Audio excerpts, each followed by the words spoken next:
Prop 30 passing is a godsend, and I'm glad that conscientious people saw it as a means to say, hey, let's go back and help. Let's go back and do something. Let's invest.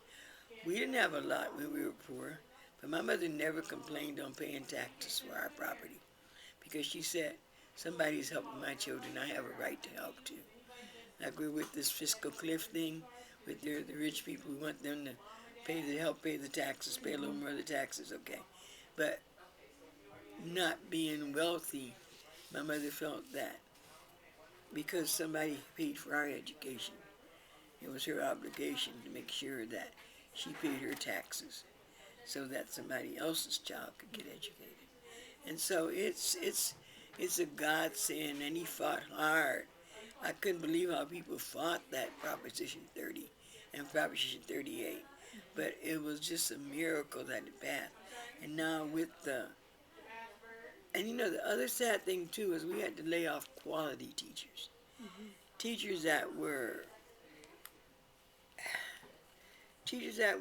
of such caliber that it hurt to lay them off. And they had to go find jobs, doing something else. Some of them even left education because it wasn't secure enough.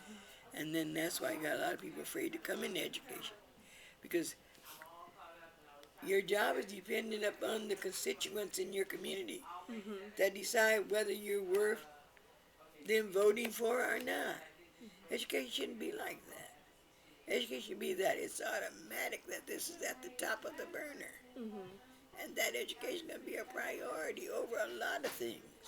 But it has not been.